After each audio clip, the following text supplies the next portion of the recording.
Nous sommes le mardi 7 avril. Voici à la une.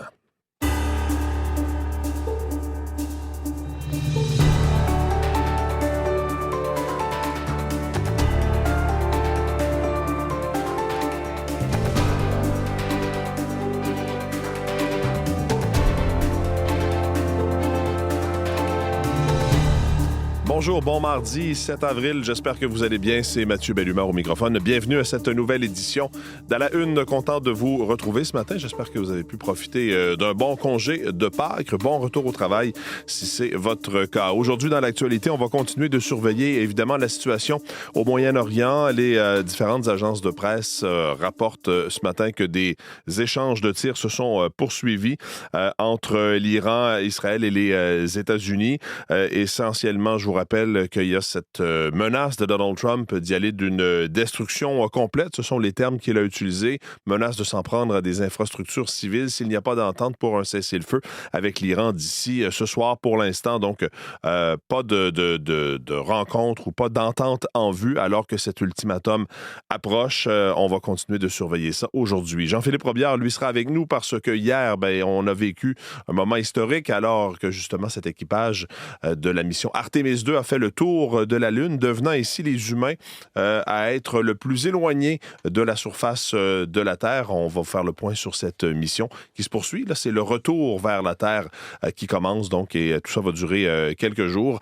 Jean-Philippe Robillard sera avec nous pour faire le point. En studio, l'équipe est avec moi autour de la table. Julie-Jasmine Boudreau, Olivier Pellerin et Véronique Méran. Bonjour à vous trois. Bonjour. On va se parler ensemble dans votre bloc culturel un peu plus tard à l'émission, Julie-Jasmine, d'une nouvelle assez plate pour les amateurs qui voulaient aller voir Lady Gaga au Centre Bell à Montréal hier.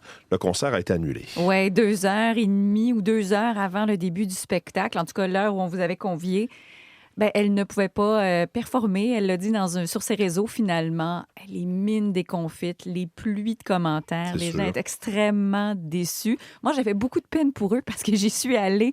Puis j'ai vécu une soirée tellement extraordinaire. Puis surtout, le court délai. Hein? Vous êtes euphorique. On sait pourquoi? Oui, c'est une infection respiratoire. Okay. J'espère pas qui a transmis ça. Personne interposé. Là. Mais là, je n'osais pas en parler, mais puisque vous le faites. Imaginez si c'était à cause de moi. Je pense pas. OK, on va y revenir un peu plus tard. Vous avez d'importantes relations, par contre. Oui, mais pas... Mais moins avec les pop stars. Moins à ce Gardez niveau-là. vos distances, Mathieu. Oui, c'est ça.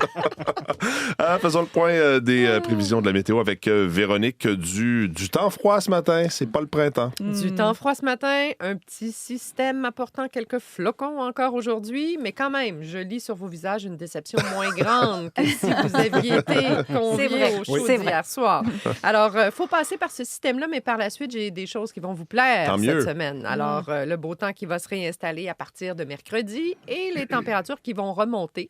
4 à 6 degrés, c'est une première étape. C'est encore sous les normales parce que la normale sud du Québec, c'est rendu 9 là, quand même. Alors, on est grandement en dessous ce matin. Là. Sous 0 partout. -2 Montréal, -6, -8 Laurentides, Lanaudière, Québec. Je regarde ici, -17 en Abitibi, -14 au Saguenay, -10 vers le Bas-Saint-Laurent, la Gaspésie, -14 sur la Côte-Nord et il y a du -13, -20 dans le nord de l'Ontario. Alors, un matin froid, oui. Un tout petit peu de neige sur le sud seulement. Il n'y a pas de neige pour le centre et l'est du Québec. Vous en avez assez eu au cours du long week-end. On va vous laisser tranquille un petit peu. Donc, c'est vraiment flocons, 1 centimètre ou 2, peut-être un petit peu plus, près de 4 vers l'Estrie, près de la frontière américaine, l'Outaouais. Mais sinon, dans l'ensemble, ça cesse assez rapidement. Puis cet après-midi, il va y avoir des éclaircies, sauf que le mercure va demeurer près de 0 ou légèrement en dessous. Avec le vent du nord-est, c'est une journée froide, disons-le comme ça. La nuit prochaine, ciel dégagé, -8 Montréal, -10, -12 secteur montagneux. Beau temps demain, 4 à 6 degrés. Et là, jeudi, encore beau, ennuagement fin de journée, des précipitations à venir plus tard jeudi soir et des températures qui dépasseront la dizaine de degrés. Et cette fois, la barre du 10 degrés semble bien vouloir se dessiner. Bon. Alors, on pourrait rester avec des conditions beaucoup plus printanières. D'ici là, assez nuageux vers l'Abitibi, -4 aujourd'hui. Tout l'est du Québec, c'est sous un ciel variable. variable. Il reste des flocons par endroit. C'est assez venteux. Là, quand je parle de flocons, c'est vers la Gaspésie surtout. Sinon, variable dans l'ensemble. Les températures, -7 vers le Saguenay, -5 au Bas-Saint-Laurent, -1, -5 degrés aussi vers la Côte-Nord et la Gaspésie. Plus de soleil demain, plus de degrés aussi pour les gens du centre et de l'est du Québec. En territoire ontarien, beau temps sur la portion nord, mais pas chaud ce matin. On sera tout près d'1 degré aujourd'hui, légèrement sous zéro vers Sudbury, où il y a encore quelques flocons à venir. Ça se dégagera cet après-midi pour Toronto, Windsor. Là non plus, c'est pas chaud, 2 à 4 degrés aujourd'hui, quand même sous les normales. On reverra le soleil cet après-midi, des flocons à Ottawa, 1 centimètre peut-être, ensuite éclairci. Près de zéro aujourd'hui. Vers l'ouest, plus calme, le soleil dominant à Vancouver, autour d'11 degrés, les vents se calment. Et dans les prairies, on a un système qui va passer assez vite. Donc, sud de la Saskatchewan et du Manitoba, ça va s'ennuager aujourd'hui. Venteux, avec des températures près du point de congélation, mais un peu de neige à venir ce soir. Et là également, la douceur regagnera à l'est du Québec vers la fin de la semaine. L'Alberta, c'est dès demain. Des conditions plus ensoleillées, du temps plus doux. Aujourd'hui, un mélange de pluie, de neige, température près de zéro. Alors, j'ai envie de dire, c'est une petite dernière. Un petit coup à donner. Un petit coup à donner avant l'arrivée du vrai quelque chose comme printemps. Ça va faire du bien. Merci beaucoup, Véronique. Bonne journée. Bonne journée, Olivier. Au sport, ça va pas très bien pour les Blue Jays depuis quelques matchs. Non.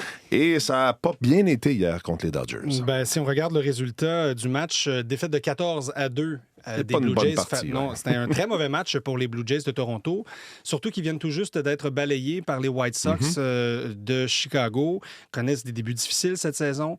Et hier, ça en a été un autre exemple. Max Scherzer, qui a lancé seulement 2 manches, a été retiré du monticule, a révélé après la partie qu'il avait une tendinite à l'avant-bras, ce qui lui complique un peu la tâche en ce début de saison. Bon, il y a eu aussi les gros cogneurs des Dodgers qui se sont illustrés dès la première manche. Teoscar Hernandez qui a frappé à la longue balle. Shohei Ohtani aussi s'est offert en spectacle hier. Freddie Freeman aussi dans cette victoire de 14-2.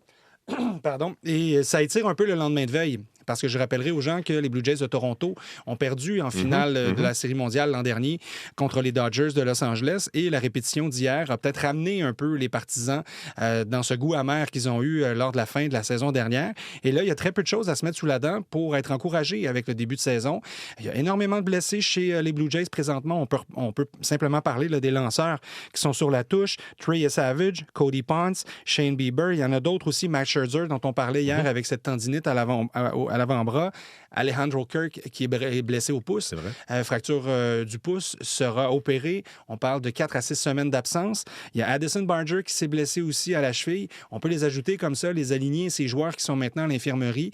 Et c'est ce qui laisse un gros point d'interrogation sur ce début de saison. Certains disent que les saisons sont longues, mais lorsqu'un début de saison difficile se prolonge sur plusieurs semaines, ben là, on doit rattraper. Ouais. Là, on joue du baseball... du baseball de rattrapage jusqu'à la fin de la saison. Donc, vraiment, c'est un début de saison que les Blue Jays auraient certainement voulu éviter. Et là, on surveillera le prochain match ce soir contre les Dodgers. Pourront-ils rebondir après une contre-performance comme celle d'hier? Surtout après la saison qu'ils ont connue l'année passée en se rendant comme ça dans un ultime match de la Série mondiale. Ouais. On en connaît un peu plus sur le congédiement, ce qui s'est passé et ce qui a mené au congédiement de Patrick Roy, qui était l'entraîneur-chef des Islanders. Oui, remplacé par Peter DeBoer, qui prendra les rênes de l'équipe pour les 4 derniers matchs de la saison. C'est Mathieu Darche, le directeur général de l'équipe, qui a pris cette décision et qui s'est expliqué devant les médias hier. Il a expliqué que c'était pas seulement un match, c'était une tendance qu'il a observée au cours des dernières semaines. Une équipe qui glissait au classement, une équipe aussi qui offrait pas les mêmes performances qu'en cours de saison, peut-être pas aussi affûtée. Et c'est ce qui a forcé Mathieu Darche à se lancer à la recherche d'un entraîneur-chef. Et surtout, ce qu'il disait, c'est que c'était pas une décision à court terme, mais à long terme. Lorsqu'un entraîneur comme Peter DeBoer est disponible, il faut pas passer. C'est un agent libre, un peu de premier plan, et fallait se positionner maintenant. Et avec la glissade de l'équipe au cours des dernières semaines, c'est ce qui a incité Mathieu Darche à prendre cette décision. Une décision difficile parce qu'il a congédié, dit-il, un ami. On l'écoute. Awesome person, passionate, and I just felt it was time just to move the group forward. It was time to make a change. But Patrick has only have great things to say. Didn't know him before I came here. I now consider him a friend, so it was a tough thing to do yesterday, but sometimes you have to make those decisions. Donc, je ne connaissais pas beaucoup Patrick Roy. C'est devenu un ami au cours des dernières semaines ou de la dernière saison. Ça a été une décision très difficile, mais il fallait la prendre. Un homme passionné, que du positif à dire sur Patrick Roy. Malheureusement, il fallait prendre cette décision. Et là, quand on regarde les 4 derniers matchs de l'équipe, il reste entre autres les Sénateurs d'Ottawa, le Canadien de Montréal et les Hurricanes de la Caroline comme adversaires. Ce ne sera pas facile. Les Islanders qui se battent pour une place en série devront pratiquement gagner ces 4 matchs pour tenter d'espérer y participer. Je terminerai en mentionnant, justement, parlant du Canadien, qui seront en action ce soir contre les Panthers de la Floride. Il y aura une semaine chargée, entre autres jeudi, contre le Lightning de Tampa Bay pour se battre pour le premier rang de l'Atlantique. Donc, ce sera une grosse semaine pour les hommes de Martin Saint-Louis. Merci, Olivier. Un plaisir. Bonne journée. Au revoir.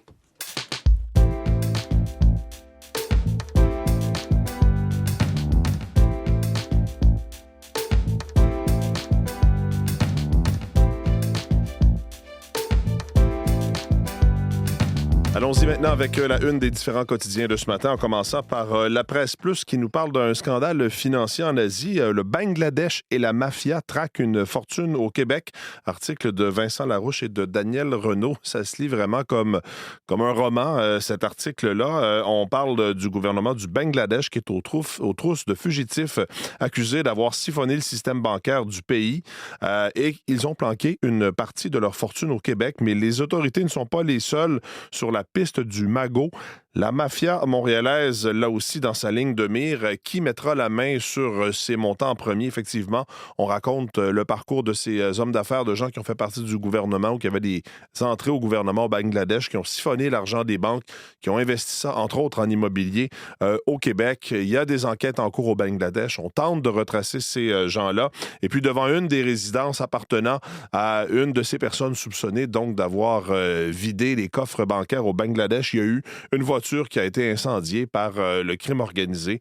Vous aurez les détails donc dans la presse de ce matin. C'est ce qui fait la une de ce quotidien. En une du Journal de Montréal et du Journal de Québec, on parle d'employés dans les hôpitaux qui portent maintenant des vestes anti-couteau ou des vestes pour se protéger d'une attaque au couteau parce que justement, les attaques de patients violents dans les hôpitaux sont en forte hausse. Des agents de sécurité doivent être munis donc de cette protection. Le journal a entre autres recueilli le témoignage du docteur Nicolas Elazari qui travaille à Sherbrooke. On nous parle d'une situation aussi à l'Apocatière dans le Bas-Saint-Laurent où un infirmier de 29 ans a protégé ses collègues contre un patient barricadé qui les menaçait avec des ciseaux l'été dernier. Les événements violents contre les employés du réseau de la santé depuis 2019 sont en hausse de 69 %, nous dit le Journal de Montréal et le Journal de Québec. Vous pourrez lire cet article en une de ses quotidiens. Dans le Devoir de ce matin, on nous parle du bureau du coroner, le transport funéraire rattrapé par l'inflation. Québec songe à augmenter de 200 % la grille tarifaire en vigueur pour éviter les ruptures de service. Hausse générale du coût de la vie, vous le voyez aussi à la pompe certainement, la hausse du prix du carburant.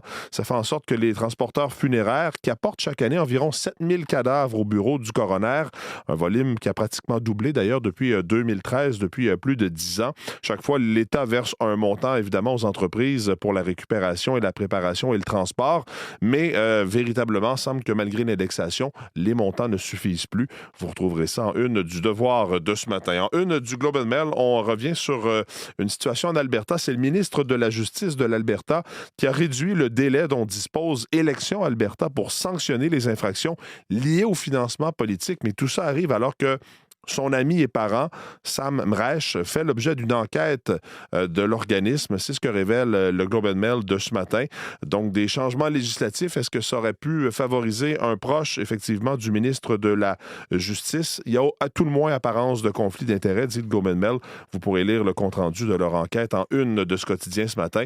Et puis, Radio-Canada.ca nous parle, entre autres choses, du vote qui est parti pour trouver le ou la successeur à François Legault comme chef de la CAQ, comme futur premier ministre du Québec. Le vote des militants, donc, qui commence aujourd'hui. Le résultat sera connu dimanche, le 12 avril.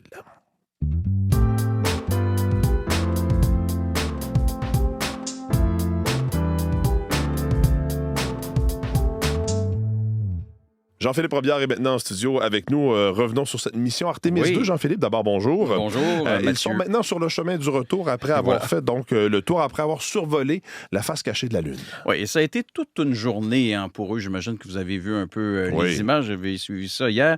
Donc, les 4 astronautes, dont le Canadien, qui ont passé plusieurs heures hier, les yeux collés, Mathieu, au hublot du vaisseau, à regarder, dans le fond, le spectacle qui s'offrait à eux, parce qu'ils ont réalisé le premier vol autour de la Lune depuis 1972 et qu'ils sont également allés plus loin dans l'espace qu'aucun autre humain avant eux. Ils ont été à plus de 406 000 kilomètres de la Terre. Et ça, Mathieu, c'est 6 000 kilomètres de plus que l'équipe d'Apollo 13. Mm-hmm. Et c'est ce qui a permis donc aux 4 astronautes, dont aux Canadiens, d'observer, vous l'avez dit, donc la face cachée de la Lune, de voir dans le fond les paysages lunaires qu'on ne voit jamais d'ici de la Terre, de voir également les cratères qui s'y trouvent, mais également, ça c'est intéressant pour les scientifiques, là, d'observer les formations géologiques qui se trouvent sur cette face cachée de la Lune. C'est la première fois, Mathieu, que les humains voyaient ça à œil nu. Ils étaient donc à 6500 kilomètres de la Lune. Pour les astronautes, Mathieu, c'est un peu comme, pour eux, la grosseur de la Lune, c'est un peu comme un ballon de basketball qu'on tient au bout de nos bras. Donc, c'est de cette façon-là que les astronautes voyaient la Lune. Il y a un des astronautes qui dit avoir vu 2 très beaux cratères qui lui faisaient, semble-t-il, penser à un bonhomme de neige. Alors, ils ont été, une quarantaine de minutes à regarder, à observer donc la face cachée de la Lune. Et pendant ce moment-là, il n'y avait pas de contact radio avec la Terre, avec le centre de contrôle de la NASA. Je vous invite à écouter Caroline Emmanuelle Morissette. Elle est scientifique à l'Agence spatiale canadienne. Il y a beaucoup de micro-météorites qui percutent la Lune à tout instant. Puis on pense que quand l'impact se produit, ça dégage de la chaleur, ça dégage de la lumière. On arrive à voir en 3 dimensions avec nos yeux, ce qui est beaucoup plus dur à faire avec des images prises. Puis aussi, on arrive à voir des nuances de couleurs, à observer des textures. Donc c'est vraiment là que ça va être vraiment intéressant d'avoir l'œil humain. Oui, j'ai bien hâte de voir les images parce que, bien sûr, les 4 astronautes qui sont dans le vaisseau, qui ont filmé, qui ont également pris des images de cette face cachée de la Lune. Également, lorsqu'ils étaient dans le vaisseau, Mathieu, à l'arrière de la Lune, ils ont pu, bien sûr, voir un lever et un coucher de Terre. Mm-hmm. Ils ont également, semble-t-il, pu observer une éclipse de soleil. Il y a également le président américain, il faut le mentionner, Donald Trump, qui leur a parlé hier, qui les a félicités pour leur exploit. Et à partir de maintenant, c'est le retour vers la Terre qui s'entame. Oui, ils entament donc la dernière partie de leur voyage. C'est un voyage d'environ 4 jours. On écoute à ce sujet l'astronaute canadien David Saint-Jacques. Ils sont partis de la Terre il y a 3-4 jours. Là, ils ont passé en avant de la Lune. Ils ont fait comme un 8 pour se retrouver en arrière. Ils vont repasser en avant de la Lune. Et puis, ils vont refaire la même distance à l'envers, 4 jours vers la Terre, pour amérir près de San Diego, dans l'océan Pacifique, pour être récupérés par la marine américaine. Et là, c'est quand je vais voir les parachutes s'ouvrir que je vais, finalement, être soulagé. Oui, on peut comprendre. Et l'année prochaine, il devrait y avoir Artemis 3 et puis en 2028, Artemis 4. Et c'est à ce moment-là, donc, il pourrait y avoir alunissage sur la Lune, bien sûr. Évidemment. Merci beaucoup, Jean-Philippe. Merci, au revoir. Bonne journée.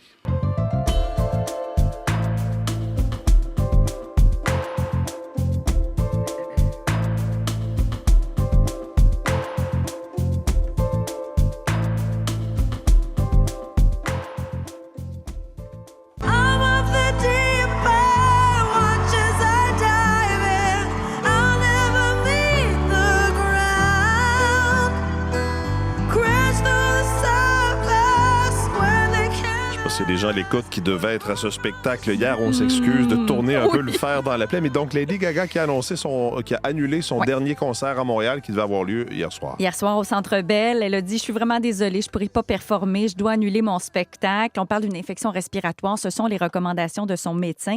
Et de cette tournée, il ne reste que 3 spectacles, 2 à Saint-Paul au Minnesota, donc cette semaine, et 1 à New York. Et j'ai envie de vous dire, Mathieu, le sort s'acharne parce qu'en 2017, elle avait fait une laryngite et une infection infection respiratoire et avait dû annuler aussi un concert, donc à Montréal. Là, c'était dans les tout derniers moments.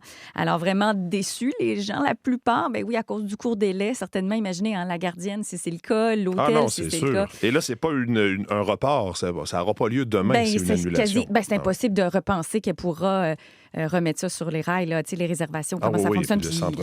L'attirail technique, j'ai vu ça n'a pas de bon sens. Alors, et j'avais envie de vous dire aussi que le printemps est dur pour les artistes parce que le groupe Goo Goo Dolls, qui devait se produire hier à Ottawa puis à Montréal mercredi cette semaine, plus le restant de la tournée canadienne a été annulé parce que le chanteur fait une pneumonie.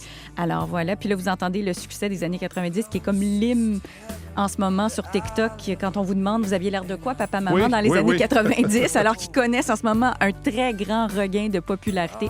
Alors là aussi, pour ceux qui avaient des billets, et pour Lady Gaga et pour Goo Goo Dolls, grosse semaine. Oui, donc toute la tournée canadienne pour Goo Goo Dolls. OK, parlons de Céline Dion. Tant qu'à être dans les spectacles, c'est parti, ce tirage au sort, là, ça fonctionne? C'est là. Je suis en train de surveiller ça. Vous n'avez pas été tiré au sort, non? Non? Je ne fais pas partie du petit 5 chanceux des individus. Vous avez reçu un courriel probablement hier. On vous donne un code, un lien. Vous devez vous inscrire et être là dans la file en ce moment, probablement. Par contre, ce que je vois, c'est qu'il y a beaucoup de ventes, de reventes, imaginez-vous, non seulement pour le code, pour le lien, mais aussi pour des billets. Pour une place? Pour une place. Alors, soyez d'une très, très grande prudence. Alors, et on dit que, il ne faut pas désespérer. Jusqu'au 9 avril, vous pouvez recevoir des courriels parce qu'il y avait différentes autres préventes. Puis, je vous rappelle que la vente générale, c'est le 10 avril et qu'on a su aussi que l'Arena, en fait, le nombre de places disponibles est abaissé de 45 000 à 30 000 places. C'est ce qu'on a su durant les dernières heures. On va faire un plus grand parterre et organiser les choses autrement. OK, donc voilà en raison de la configuration de la salle. C'est le début aujourd'hui de Dubois, biographie symphonique. C'est une série de concerts-événements basés sur l'œuvre de Claude Dubois. C'est une biographie instrumentale. Alors, ce sont des orchestrations de Scott Price sous la direction de Dina Gilbert et c'est une interprétation de l'orchestre symphonique.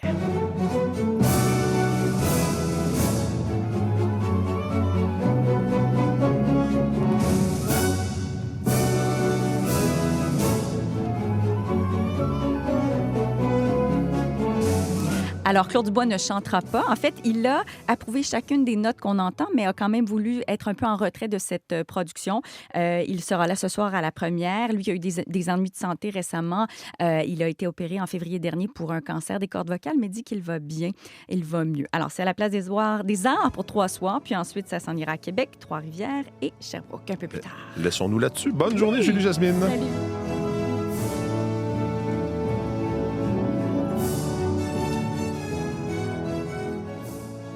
Comme 1 million de gens, on reconnaissait, oui, effectivement, la pièce. Marie-Michel Borduas est en studio maintenant avec nous pour ce qu'on va surveiller aujourd'hui. Bonjour. Bonjour. Alors, 39e jour de guerre en Iran, toujours pas de signe d'apaisement alors que l'ultimatum du président américain arrive à échéance ce soir. Oui, et ce qu'on voit sur le terrain, c'est des explosions entendues à Téhéran notamment. C'est ce que rapporte une agence de presse, des médias locaux aussi. Une synagogue aurait été entièrement détruite lors de frappes israélo-américaines tôt ce matin. Il y a l'ambassadeur d'Iran au Pakistan qui estime, lui, que les pourparlers entrent dans une étape critique. Israël, qui exhorte de son côté la population iranienne à ne pas prendre le train, laisse planer sur X des frappes à venir sur le réseau ferroviaire. Politique québécoise, c'est parti pour le vote des membres de la Coalition Avenir Québec. Après une course à la chefferie entre Christine Fréchette et Bernard Drainville, les militants peuvent faire leur choix à compter d'aujourd'hui. Et à la veille de cette période de vote, hier, il y a 3 ministres qui ont appuyé Bernard Drainville.